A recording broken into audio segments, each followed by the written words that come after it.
तो श्री कृष्ण ने देखा बलराम जी की ओर, बड़े भाई हैं, अब इनके सामने ये ऐसी बात कर रही है, सो इशारा किया, अच्छा समय से मैं तुम्हारे घर आऊंगा। और आगे बढ़े महाराज। सो धनुर्जाग के लिए धनुष जहां रखा था वहां गए, और वहां जा करके रक्षकों के मना करने पर भी धनुष को तोड़ दिया। और तोड़ दिया तो एक टुकड़ा लिया बलराम ने और एक कृष्ण ने। जितने पहरेदार थे 14,000 उनको मार करके वहां से भगा दिया और लौट आए महाराज जहां नंद बाबा ठहरे थे वहां। अब तो महाराज गांव में हल्ला मचा। जो श्रमिक थे वो कहने लगे ये श्रमिकों के पक्षपाती हैं। जो दुष्टों के दुश्मन थे वो कहने लगे ये तो दुष्टों को मार डालेंगे। मालियों ने कहा कि ये खेती बाड़ी करने वालों के प्रेमी हैं। दर्जियों ने कहा हमारे पक्ष में हैं। स्त्रियों ने कहा कि बस बस इनसे बढ़ करके तो हमारा प्यारा और कोई है नहीं, क्योंकि इन्होंने जब कुबड़ी को इतनी सुंदर बना दिया और अपना लिया तो अब बस ब्यूटी हाउस की तो कोई जरूरत ही नहीं। नारायण सारे ब्यूटी हाउस उठा दो मथुरा से। नारायण अब ये लौट आए और नंद बाबा के साथ मिलकर के भोजन किया और रात के समय विश्राम किया। अब आगे की कथा आपको फिर सायंकाल सुनाएंगे। ओम शांति शांति शांति।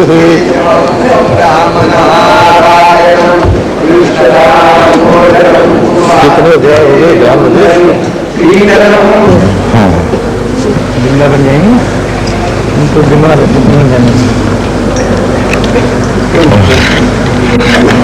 सब चलेंगे हो, सब चलेंगे। कमाल है मां, सब चलेंगे। ऐसे कहो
तो ब्रह्म विद्याम् अभिजिगम शवस्तैत्तिरीया गभीरम् मीमां सन्ते स्म विश्वं तदुदय विलयम् निर्भयास्तत्स्वरूपम् कल्याणी काण्मवाणी विमृशति मधुरम् वीणयन्ती च तत्त्वम् तत्पूर्णानन्दतीर्थे मधुनिवयममे निर्द्वयं लीलयामः।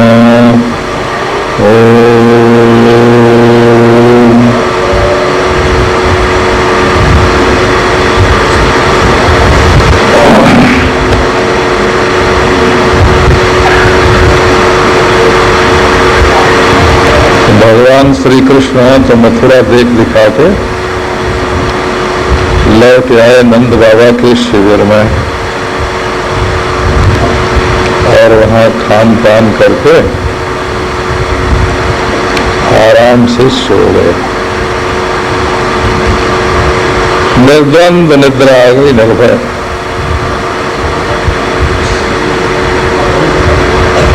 लेकिन कंस को जब मालूम पड़ा कि काम करने वाले जो रजक आदि थे वो तो डर गए और दर्जी और माली आदि जो थे सो सब उनके पक्ष में हो गए और स्त्रियां सब हो गई पक्ष में। और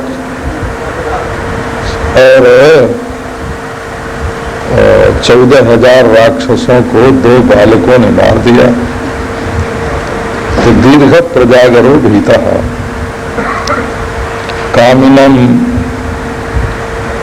द्वेषिणम लुब्धम भीतम। कामी आदमी को जल्दी नींद नहीं आती है, रात में क्रोधी को भी नींद नहीं आती है, और जो बहुत लोभी होता है चोर आदि उसको भी नहीं आती है, और जो भयभीत हो डरा हुआ आदमी हो उसको भी नींद नहीं आती है। प्रविशंति प्रजागरा, उनको जल्दी नींद नहीं आती है। कंस को तो नींद नहीं आवे, रात को उसको बुरे बुरे स्वप्न दिखे। प्रातः काल होने से पहले ही वो तो उठ गया और उसने आज्ञा दे दी कि जो मंच है दंगल के लिए, मल्ल युद्ध के लिए जो मंच बना है उसको सजाओ। ऐसा सजाया गया कि कंस के लिए सबसे ऊंचा मंच बना हुआ था। संसार में व्यवहार में सबसे ऊपर अभिमान ही बैठता हो, नीचे बैठने वाले के बड़े उदार होते हैं, विनयी होते हैं, सद्गुण संपन्न होते हैं। पर कंसति कसी हिंसायाम, जो दूसरों को नीचा दिखाना चाहता है वो नीचे बैठना पसंद नहीं करता, हमेशा ही ऊपर बैठता है। उसके लिए बड़ा ऊंचा मंच बना और उसके साथ बड़े बड़े, जो भागवत में तो मंडलेश्वर शब्द का ही प्रयोग है, मंडलेश्वर मध्यस्थो हृदय न विदुरता। चारों ओर मंडलेश्वरों के बैठने की जगह, मंडलेश्वर माने जैसे तहसीलदार हैं, कलेक्टर हैं, राज्यपाल हैं, ये उनका मतलब है। और फिर नागरिकों के लिए एक और, स्त्रियों के लिए एक और, देहात के रहने वालों के लिए एक और, यथा योग्य सब मंच सजा दिया गया। और जो मल्ल थे युद्ध करने वाले वो सब वहां आए गए। और महाराज कोई अखाड़े में धूल लगाए अपने शरीर में, और कोई अपनी मुस्क जो है वो मले, और कोई जान और कोई ताड़ी बजावे। इस तरह से मल्ल सज गया और सब लोग आकर के अपने अपने स्थान पर बैठ गए। जरा कृष्ण और बलराम थोड़ी देर से आए, क्योंकि जब सब लोग आके बैठ गए वहां और खूब सजावट हो गई तो वे दरवाजे पर आए। और आए तो कंस ने वहां कुबलया पीड नाम का एक हाथी खड़ा कर रखा था। कुबलयम आपीडयति इति कुबलया पीड़ा। कुबलयम भूबलयम, संपूर्ण भूमि को, धरती माता को जो तकलीफ दे उसका नाम कुबलया पीड़ है। ये तो स्तब्ध मतवाला मदमत्त हाथी दरवाजे पर खड़ा। अब श्री कृष्ण बलराम आए तो उन्होंने कहा कि ओ पिलवान, हाथी को हटाओ, नहीं तो हम अभी तुम्हें और तुम्हारे हाथी दोनों को जमराज के हवाले करते हैं। अब बोला हाथीवान ने तो कभी ऐसी बात सुनी ही नहीं थी। उन्होंने कहा भाई हम लोग देहात से आए हैं, शहर की बोली चाली समझते नहीं हैं, जैसे बोलते हैं वैसे सुनो, हटाओ जल्दी। अब महाराज उसको तो आया क्रोध, उसने हाथी को चला दिया उनकी तरफ। अब कभी श्री कृष्ण उसका सूंड ही पकड़ के खींचने लग जाए, कभी पूंछ पकड़ के खींचे, और कभी हाथी उनके ऊपर आक्रमण करे। 10,000 हाथियों का बल एक हाथी के भीतर था। कभी वो उनके ऊपर दोनों दांत से आक्रमण करने के लिए जब टूट पड़े तो उसके दोनों पांवों के भीतर होके पेट में से निकल जाए दूसरी तरफ। अब बहुत देर तक पैंतरेबाजी होती रही और अंत में उसको गिरा दिया उन्होंने और उसी के दांत उखाड़ के, और वो पिटहासा महाराज कि वो जो हस्तिप था, पिलवान था और हाथी था, वो दोनों मर गए। अब उसको मारने में क्या हुआ कि उनके शरीर पर हाथी के खून के छींटे पड़ गए और पीप के छींटे पड़ गए और बीभत्स रस जैसे मूर्तिमान हो गया हो ऐसे हो गए। और उसी हालत में वो जो रंग था जहाँ मल्ल युद्ध होना था, दंगल देखने के लिए सब लोग जहाँ बैठे हुए थे एकाएक घुसे। सो महाराज उनको देखते ही सारी की सारी सभा उठ के खड़ी हो गई। और वो तो कंस का बड़ा भारी अपमान हुआ। 2 महाराज मामूली अहीर के बालक और सभा में आवे और नारायण सब के सब लोग उसको देख के, यहाँ तक कि जो उसके पास बैठे हुए मंडलीश्वर लोग थे नारायण वो भी उठ के खड़े हो गए, मंत्री भी खड़े हो गए, कंस बैठा रहा नारायण पर। उसने बड़ी क्रूर दृष्टि से सबको देखा और आज्ञा दी कि सब लोग जल्दी बैठ जाओ। अब श्री कृष्ण को देख करके महाराज सबके मन में अलग अलग भाव आया। वस्तु तो एक ही है लेकिन अपने भाव से ही अलग दिखाई पड़ते हो नारायण। यही तत्व की बात है कि जैसे एक ही गुलाब का फूल आंख को लाल और त्वचा को कोमल और नासिका को सुगंध और जीभ को कड़वा मालूम पड़ता है और कान के लिए चुरमुर शब्द करता है, वैसे महाराज भगवान तो एक ही है, परंतु जो जिस नजर से देखता है उसको वैसे दिखाई पड़ते हैं। मल्लानाम असनिर नृणाम नरवरः स्त्रीणाम स्मरो मूर्तिमान।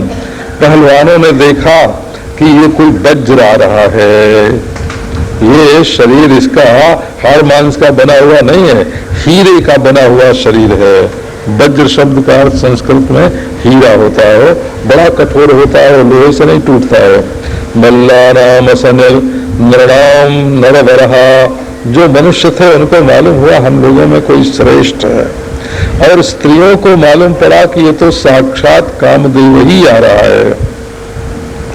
और गोपों को ऐसा मालूम पड़े कि हमारा भाई बंधु है, और नारायण दुष्टों को मालूम पड़े कि ये हमको दंड देने के लिए कोई शास्ता आया हुआ है। इस कंस को मालूम पड़ा हमारी मौत आ गई है, और मूर्खों को मालूम पड़े कि ये कोई विराट तत्व मूर्तिमान होकर के आ गया है, और जोगियों को मालूम पड़े कि परम तत्व है। सो इस प्रकार रंग में आते समय एक ही श्री कृष्ण जिसके मन में जैसा भाव वैसे ही दिखाई पड़े। ये सृष्टि का जो दर्शन होता है वो वासना विशिष्ट मन से होता है। जिसके हृदय में जैसी वासना होती है उसको ये दुनिया ऐसी मालूम पड़ती है। नहीं तो एक ही पुरुष महाराज आता है, बेटे को बाप मालूम पड़ता है, बाप को बेटा मालूम पड़ता है, भाई को भाई और स्त्री को पति। आदमी तो एक ही होता है। अब वो कोई आदमी नहीं देखता, आदमी को आदमी कोई नहीं देखता, सब अपने रिश्ते नाते से ही देखते हैं।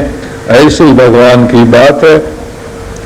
अब जब आए महाराज तो उनको देख करके तो सब आपस में चर्चा करने लगे कि अरे ये तो वसुदेव के पुत्र हैं और नंद बाबा के यहाँ छिपा के रखे गए थे, और इतने दिनों में देखो ये कैसे बढ़ गए हैं। ये तो साक्षात लोग कहते हैं कि नारायण हैं, और कंस के उपद्रव से यदुवंशियों का नाश करने के लिए आए हुए हैं। अब आपस में तो महाराज चर्चा वहाँ चलने ही लगी। अब ये गए तो जाने पर चाणूर ने इनको बुला लिया कि आओ अखाड़े में, और बड़े प्रेम से बोला कि देखो कृष्ण, ये हमारे राजा हैं, कंस महाराज विराजमान हैं, और प्रजा का धर्म है कि अपने राजा को प्रसन्न रखे। तो ये चाहते हैं हम लोगों का मल्ल युद्ध देखना, और हमारा ये धर्म है कि इनको मल्ल युद्ध दिखावें। ये जैसे प्रसन्न होए वैसे हम लोगों को करना चाहिए।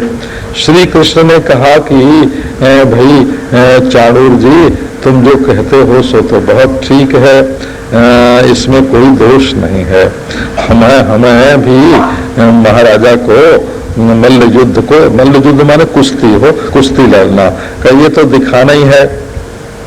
पर ये है कि जो बड़े हैं, बलवान हैं, वो बलवानों से लड़ें, और जो बालक हैं अपनी अपनी जोड़ से सबको लड़ना चाहिए, और कोई अन्याय यहाँ नहीं होना चाहिए। सो चाणूर ने कहा, देखो अब यहाँ बनने की कोई जरूरत नहीं है, तुम न बालक हो न किशोर हो, और ये बलराम भी ऐसे ही हैं। तुम लोग तो बड़े बलवान हो, जंगल में मंगल करते रहते हो, पहाड़ में वन में सर्वत्र गाय चराने के लिए जाते हो, आपस में कुश्ती लड़ते हो, दूध दही घी खाते हो, सो तुम तो बड़े तगड़े हो। तुम्हारे लिए ये कोई नियम नहीं होगा कि कौन किसके साथ लड़े। अब महाराज श्री कृष्ण ने भी हाँ कर दिया। अब जब भगवान श्री कृष्ण ये चाणूर, मुष्टिक, शल, तुषल, बड़े बड़े जो पहलवान थे कंस के, वो वहां आए हुए थे। अब महाराज जोड़ी छंट गई कि श्री कृष्ण और चाणूर की एक जोड़ी और बलराम और मुष्टिक की एक जोड़ी, पहले इनकी कुश्ती होगी। अब वो जब महाराज अखाड़े में बड़ा बलवान था महाराज चाणूर, जिसको अपने छाती से लगा के दबा दे वो चूर चूर हो जाए महाराज, उसका चाड़ देना जो था नारायण, उसका जो छाती से लगाकर दबाना था वही सबसे बड़ा संकट था। और मुष्टिक और बलराम जब भिड़े दोनों, तब स्त्रियां जो हैं वो आपस में चर्चा करने लगी कि ये वही कृष्ण हैं जिनके गुण हम लोग सुना करते थे, और इन्होंने, ये बलराम हैं और ये देवकी वसुदेव के, रोहिणी वसुदेव के पुत्र हैं, और ब्रज में जितने असुर गए, राक्षस गए, उनको इन्होंने मारा।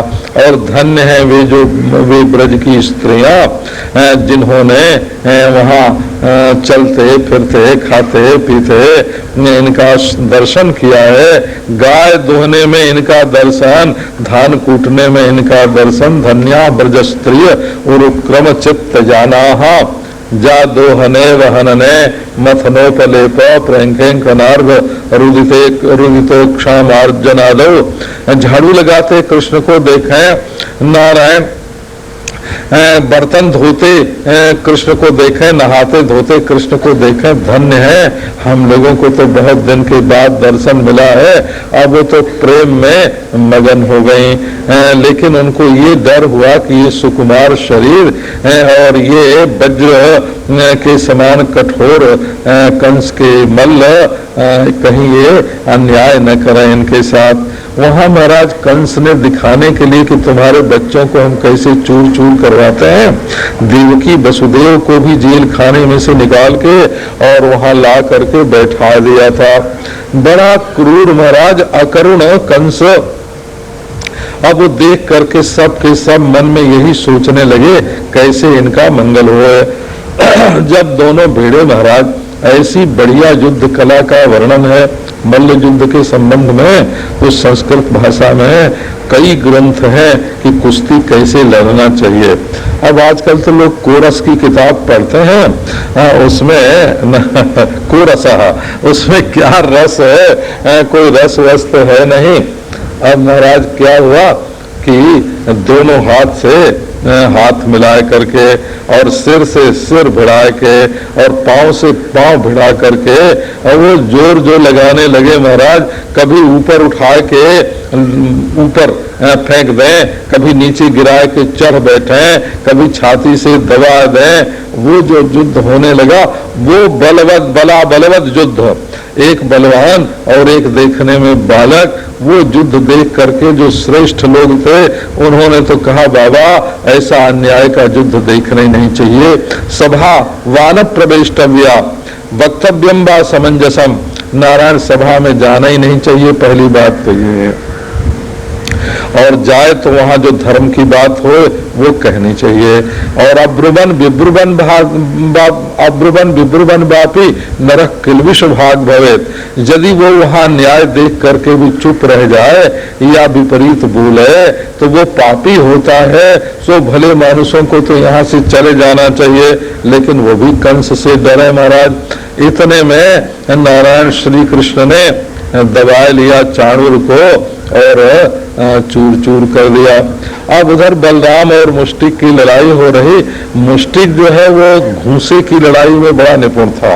वो क्या बोलते हैं जो दोनों घूसों से लड़ते हैं, और बस मुष्टिक माने घूसे की लड़ाई करने वाला, मुष्टि युद्ध करने वाले को मुष्टिक बोलते हैं। वो तो महाराज बलराम जी के साथ थोड़ी देर युद्ध करता रहा। कहा देखो देखो बलराम की आंख लाल हो गई है, अब उनको पसीना आ रहा है, ऐसे स्त्रियां बोले। सो बलराम जी ने तो महाराज उसके घूसे के जवाब में वो महा घूसा मारा कि वो भी चित्त हो गया और प्राण उसके निकल गए। उसके बाद सल तुसल कई आए, उनको भी मार के भगा दिया। अब जब कंस ने देखा कि हमारे तो सब योद्धा जो हैं वो नष्ट भ्रष्ट हो रहे हैं, तो उसने आज्ञा दी कि बाजे बजाना बंद करो और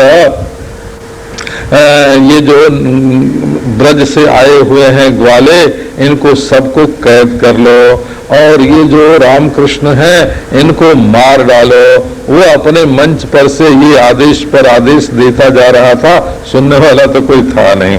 नारायण सो कृष्ण ने क्या किया कि हल्के से मंच तो उसने बड़ा ऊंचा बनवाया था कि बालक हैं जल्दी हमारे पास पहुंच न सकें। लेकिन अब ये तो महाराज पहाड़ पर चढ़ने वाले रोज और पेड़ पर उछल कूद करने वाले बानर की तरह श्री कृष्ण तो हल्के से महाराज चढ़ गए उसके मंच पर। और मंच पर चढ़ करके जब चढ़े तो वो ढाल तलवार लेकर के और उनके ऊपर चलाने लगा।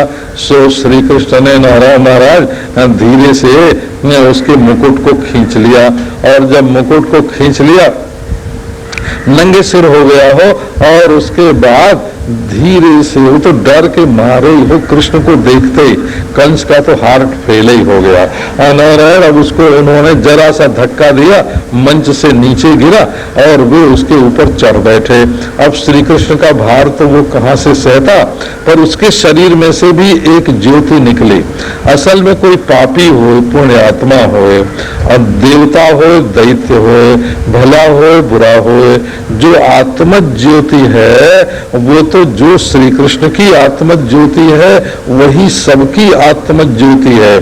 नाम और रूप अलग अलग होने से तो कोई भेद होता नहीं। सो उसकी ज्योति भी कृष्ण में मिल गई। उसके भाई बंधु आए, सो बलराम जी ने उनको नष्ट भ्रष्ट कर दिया। अब स्त्रियां जो है वो रोने लगी। सो श्री कृष्ण भगवान ने सबको समझाया बुझाया। वो तो कहें देखो हमारे पति देव तुमने थोड़े से स्वार्थ के लिए और बड़ा भारी अन्याय किया, और उसी अन्याय का फल आज देखने को मिल रहा है कि हम सब विधवा हो गई। सो श्री कृष्ण ने उनको सबको मामी मामी कह के बहुत समझाया बुझाया, और फिर कंस के शरीर को जमुना जी के तट पर ले गए और वहां उसकी अंत्येष्टि क्रिया हुई। और नारायण फिर आकर के देवकी और वसुदेव के चरणों में गिर पड़े, बलराम और श्री कृष्ण दोनों। पर देवकी और वसुदेव तो ये समझ रहे थे कि ये साक्षात परमेश्वर हैं। सो कृत संबंध नौ पुत्रौ सस्वजाते न शंकया। अब वो पांव पर गिरे हुए श्री कृष्ण और बलराम को उठावे नहीं और अपने हृदय से लगावे नहीं, वो तो सोचे अरे ये तो परमेश्वर हैं। सो श्री कृष्ण समझ गए कि अब ये तो हमको परमेश्वर समझ रहे हैं। नंद बाबा और जसोदा मैया तो कभी परमेश्वर समझते नहीं थे, उनका प्रेम बड़ा विशुद्ध था। प्रेम में ऐश्वर्य जो है वो बाधक नहीं होता। भले किसी का बेटा सम्राट हो नारायण कि वो देवता हो कि परमेश्वर हो, बाप तो उसको हमेशा बेटा ही समझेगा और बेटा ही समझ के प्यार करेगा। तो नंद बाबा के प्रेम में तो ऐश्वर्य को कोई गुंजाइश ही नहीं थी। इतना आनंद था उसमें कि उसमें माया की उपाधि से जो ईश्वरता आती है वो अपना काम नहीं करती थी। वहां तो आनंद भाव की प्रधानता थी। परंतु वसुदेव और देवकी ने जन्म के समय श्री कृष्ण को चतुर्भुज देखा था, इसलिए उनके भीतर ऐश्वर्य का संस्कार था और उन्होंने हृदय से नहीं लगाया। श्री कृष्ण ने सोचा कि ये तो समझ गए कि हम परमेश्वर हैं, सो ऐसी स्थिति में तो ये सब लीला हमारी कैसे पूरी होगी। सो ततान जन मोहिनी, स्वजन मोहनी माया जो है उसका विस्तार किया। भक्त लोग मानते हैं कि माया तीन तरह की होती है। एक तो होती है विमुख जन मोहिनी, जिससे जो शत्रु लोग हैं, विमुख लोग हैं, वो मोहित हो जाते हैं। दूसरी माया होती है वो स्वजन मोहनी होती है, अपने भक्तों को मोहित कर लेती है। एक तीसरी माया होती है स्वमोहिनी, जिसमें अपने आप ही मुग्ध हो जाते हैं। सो जन मोहनी स्वजन मोहनी माया का विस्तार किया और देवकी वसुदेव ने उनको उठा करके गले से लगा लिया और प्यार करने लगे। बस अब बलराम और श्री कृष्ण ने कहा कि माता जी, पिताजी, देखो ये प्रत्येक पुत्र का धर्म है कि वो अपने माता पिता का पोषण करे, उनकी सेवा करे, उनके खान पान का, रहन सहन का बंदोबस्त करे, और यदि शक्ति रहते हुए भी अपने पिता की सेवा नहीं करता है तो वो नरक में जाने योग्य होता है। सो हम लोगों के पास तो सब सामर्थ्य है, फिर भी हमने इतने दिनों तक तुम्हारी सेवा नहीं की और तुमसे दूर रहे और तुमको इतनी इतनी तकलीफ भोगनी पड़ी। सो इसके लिए हम बहुत दुखी हैं, बहुत लज्जित हैं कि हमने अब आपकी सेवा, आप तक आपकी सेवा नहीं की, अब आप आनंद से विराजें। उसके बाद उग्रसेन से कहा कि आप तो पहले राजा थे ही, कंस ने आपको जेल में डाल रखा था, सो जेल से छुड़ा करके और उग्रसेन को उन्होंने राजा के पद पर अभिषेक कर दिया। इन्हें जन्म के समय श्री कृष्ण को चतुर्भुज देखा था, इसलिए उनके भीतर ऐश्वर्य का संस्कार था और उन्होंने हृदय से नहीं लगाया। श्री कृष्ण ने सोचा कि ये तो समझ गए कि हम परमेश्वर हैं, सो ऐसी स्थिति में तो ये सब लीला हमारी कैसे पूरी होगी। सो ततान जन मोहिनी, स्वजन मोहनी माया जो है उसका विस्तार किया। भक्त लोग मानते हैं कि माया तीन तरह की होती है। एक तो होती है विमुख जन मोहिनी, जिससे जो शत्रु लोग हैं, विमुख लोग हैं, वो मोहित हो जाते हैं। दूसरी माया होती है वो स्वजन मोहनी होती है, अपने भक्तों को मोहित कर लेती है। एक तीसरी माया होती है स्वमोहिनी, जिसमें अपने आप ही मुग्ध हो जाते हैं। सो जन मोहनी स्वजन मोहनी माया का विस्तार किया और देवकी वसुदेव ने उनको उठा करके गले से लगा लिया और प्यार करने लगे। बस अब बलराम और श्री कृष्ण ने कहा कि माता जी, पिताजी, देखो ये प्रत्येक पुत्र का धर्म है कि वो अपने माता पिता का पोषण करे, उनकी सेवा करे, उनके खान पान का, रहन सहन का बंदोबस्त करे, और यदि शक्ति रहते हुए भी बेटा अपने पिता की सेवा नहीं करता है तो वो नरक में जाने योग्य होता है।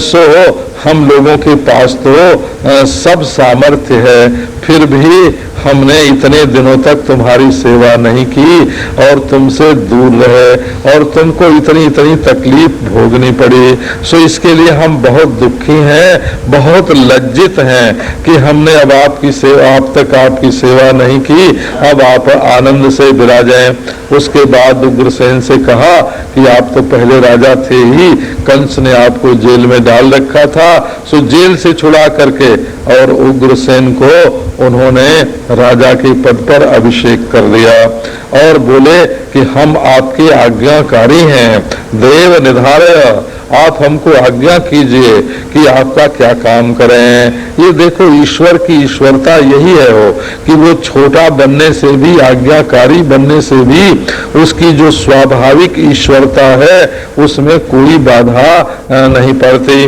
और बोले कि जब हम आपके सेवक हैं तो इंद्रादि देवता भी आपके पास लाकर भेंट देंगे, औरों की तो बात ही क्या है।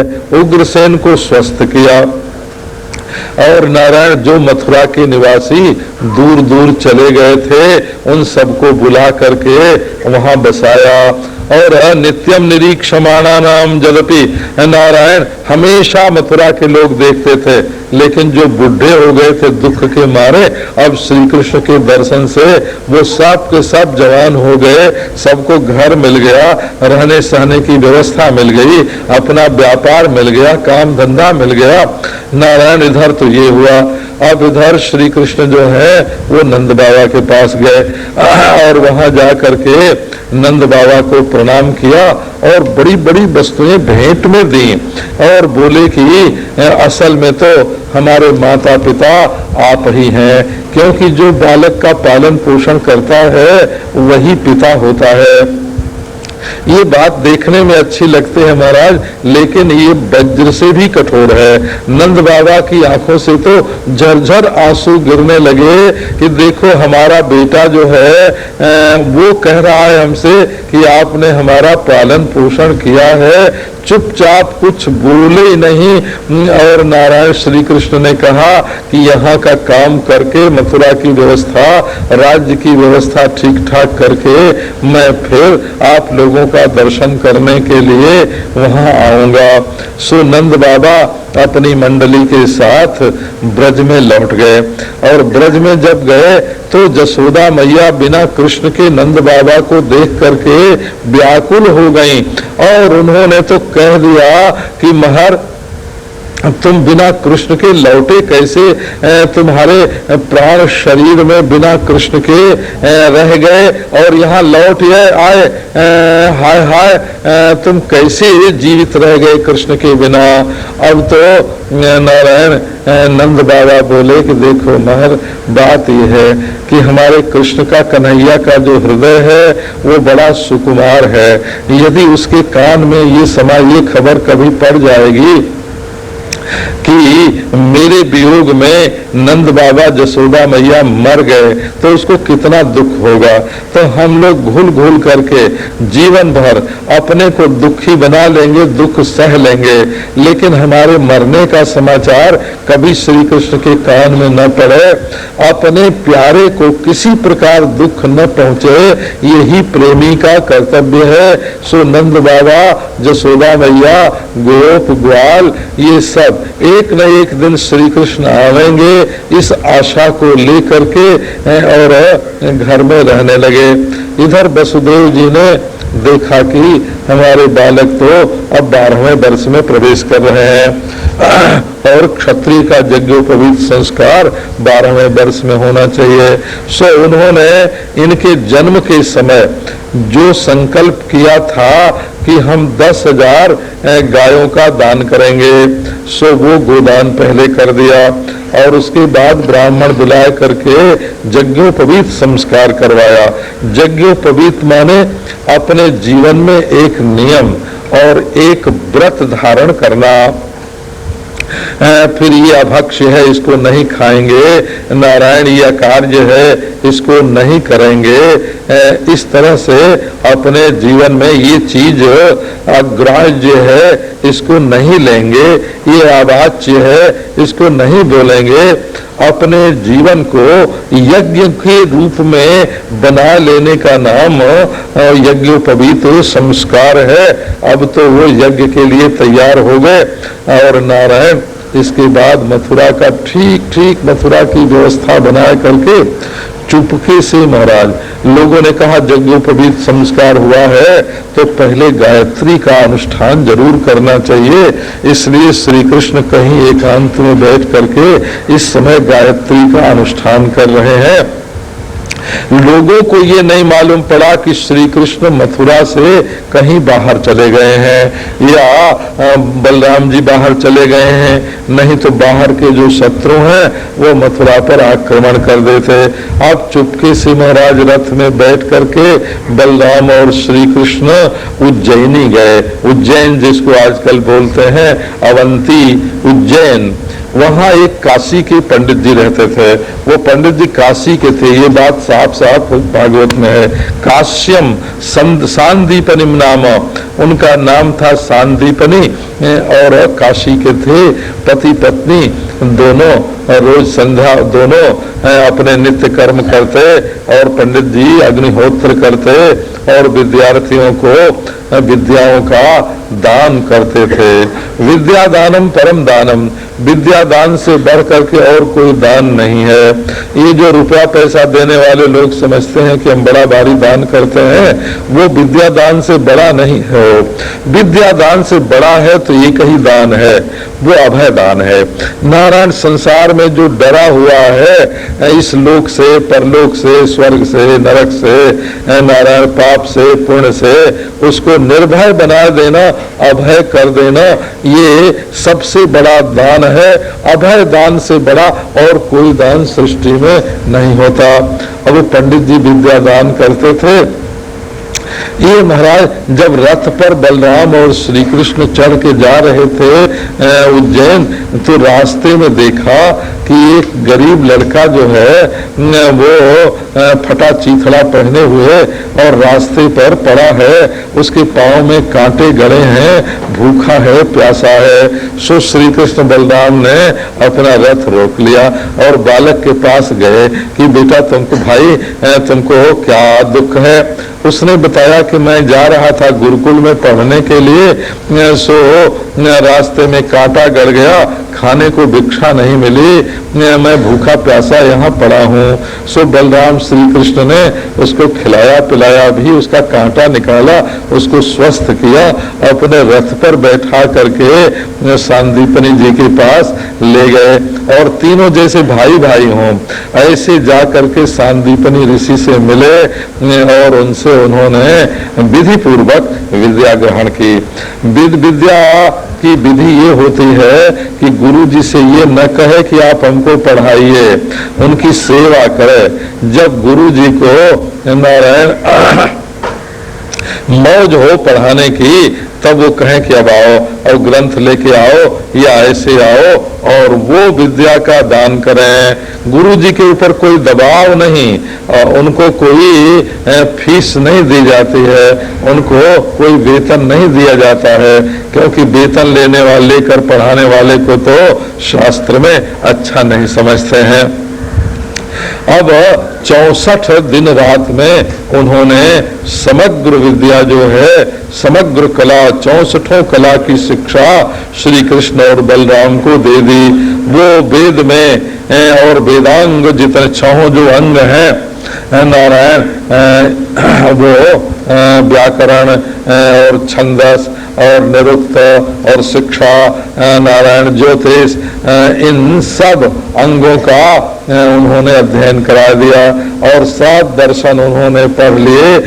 नारायण और भी जितने वेद के अंग उपांग हैं, विद्या के और धर्म के जो 14 स्थान हैं, उनका उन्होंने अध्ययन किया। पुराणम न्याय मीमांसा धर्मशास्त्रांगम श्रुता वेदा स्थानानि विद्यानाम धर्मस्य च 14।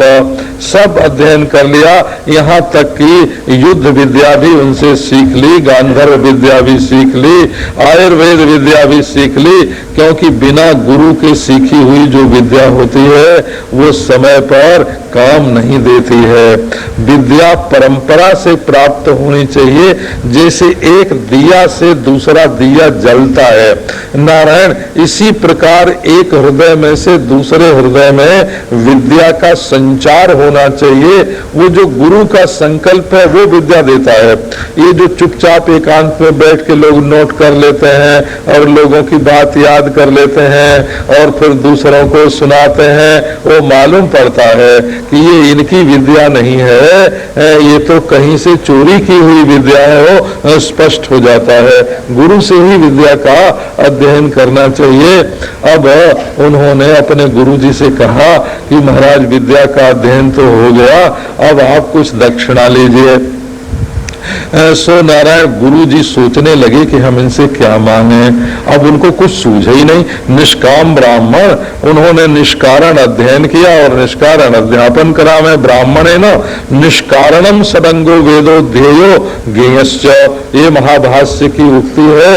किसी कारणवश कि हमको ये मिलेगा, विद्या का अध्ययन अध्यापन नहीं करना चाहिए। अब उनको तो सूझे नहीं। सुबह महाराज चले गए अपनी पत्नी के पास और जाके पूछा कि ये बलराम और श्री कृष्ण है ना, बड़े प्रभावशाली हैं और हमसे मांगते हैं गुरु दक्षिणा लो, तो इनसे क्या दक्षिणा मांगे। अब ब्राह्मणी बेचारी, उसका तो अपने बच्चे से बड़ा प्रेम था और वो बच्चा मर गया था हो समुद्र में। सो उसने कहा कि जब बड़े प्रभावशाली हैं तो इनसे कहो कि हमारा मरा हुआ बेटा ला दें। अब ब्राह्मणी को और क्या सूझे, अपना बेटा सूझे। नारायण अब तो श्री कृष्ण और बलराम समुद्र में गए और जा करके उससे कहा कि हमारे गुरु जी का बेटा दो। समुद्र ने बड़ी पूजा पत्री की, लेकिन बोला हमको तो मालूम नहीं है महाराज, हमारे भीतर एक पंचजन नाम का असुर होता है। वो पंच माने ये पांचों इंद्रियां, और इंद्रियों से जन्य जो विषय लोभ है, विषय लिप्सा है नारायण, वही असुर है और वो शंख के रूप में रहता है। सो श्री कृष्ण ने गुरु जी की आज्ञा मान करके कि बेटा मिलेगा और समुद्र की बात मान करके उन्होंने पंचजन असुर को मार डाला। असल में उस असुर को मारने का तो बहाना ही था। भगवान तो जानते थे कि गुरु जी का बेटा इसमें नहीं है, इसने नहीं मारा है। लेकिन जो असुर हैं, दैत्य हैं, ये जो हमारे हृदय में, जीवन में बड़ी बड़ी बुराइयां हैं, इनको निकालने के लिए कोई न कोई कोई न कोई बहाना चाहिए। अब पंचजन में तो मिला नहीं वो बालक। फिर श्री कृष्ण जो है वो जोग विद्या से जमपुरी में गए और जमराज ने उनका बड़ा स्वागत सत्कार किया और श्री कृष्ण के कहने पर वो पुत्र दे दिया और वो पुत्र लेकर के आए, अपने गुरु जी के चरणों में अर्पित किया, दक्षिणा मिल गई। पर श्री कृष्ण ने कहा कि नहीं, अभी नहीं, हमसे तो गुरु जी और भी कोई दक्षिणा आप मांगिए वो हम दें। गुरु जी को तो मांगना नहीं चाहिए, मांगना तो बड़ा बुरा है। हो ननु स्वार्थ परो लोको न वेद पर संकटम, दुनिया बड़ी स्वार्थी है, वो दूसरे को क्या तकलीफ होगी इस बात को समझती नहीं है। यदि वेद न जाचे तो, यदि वो दूसरे के तकलीफ को समझती तो किसी से कुछ मांगती नहीं। और न नेत्याह यदीश्वर, यदि देने वाला समझता कि मांगने वाले को क्या तकलीफ है तो न कभी नहीं करता। सो गुरु जी को तो मांगने का बिल्कुल अभ्यास ही नहीं था। उन्होंने कहा कि बेटा अब तुम्हारे लिए दक्षिणा देने की कोई चीज नहीं रह गई, तुमने हमको अपना गुरु बनाए करके धन्य धन्य बना दिया, तुम्हें तो सारी विद्या स्वयं प्राप्त है। मैं आशीर्वाद देता हूँ कि जो कुछ है ये वेद है वो कभी तुम्हारे पुराने नहीं पड़ेंगे। छंदांश यात जामानी, जैसे एक पहर के बाद अध्ययन किया हुआ वेद भी बासी पढ़ने लगता है, उसको बिल्कुल ताजा रखना चाहिए। नारायण ये नहीं कि पुस्तक जब देखेंगे तब वेद पढ़ेंगे, वो तो बिल्कुल मुखाग्र होना चाहिए। श्रुति है, कान से सुनी हुई चीज, लिखी हुई चीज नहीं है, परंतु तुम्हें हमेशा ताजा रहेंगे, सारे शास्त्र ठीक रहेंगे, तुम्हें कंठस्थ रहेंगे और समय पर काम देंगे। सारी विद्या, अस्त्र विद्या, शस्त्र विद्या, जो कुछ लौकिक विद्या हो, 64 कलाओं में तो झाड़ू लगाना भी है घर में, नारायण घर को सजाना भी है, खाट बुनना भी है, रसोई बनाना भी है। 64 विद्या में पारंगत हो करके श्री कृष्ण लौट आए। अब लौट आए, मथुरा के लोगों को मालूम हुआ, बड़े सुखी हुए महाराज, बड़े सुखी हुए मथुरा के लोग। जरा संकीर्तन करना देखो। श्रीमन्नारायण श्रीमन्नारायण नारायण नारायण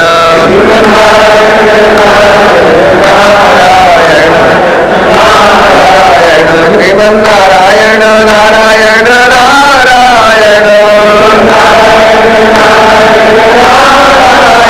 श्रीमन्नारायण नारायण नारायण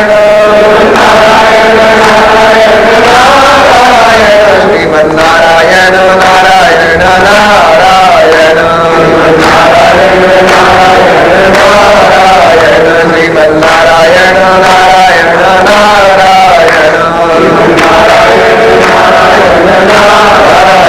श्रीमन्नारायण नारायण नारायण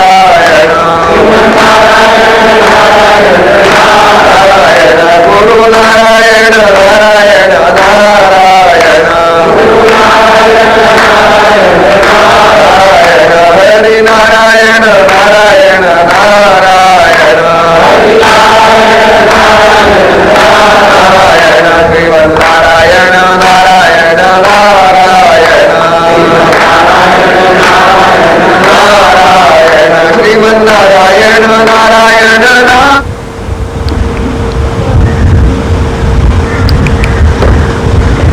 नारायण नारायण नारायण नारायण।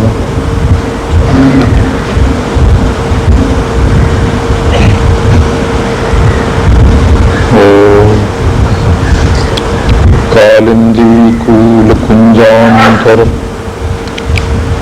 वल्लवी व्रजवेष्टितम् नमामि नयनानन्दम् नतन्नतन्तं नन्दनन्दनम्।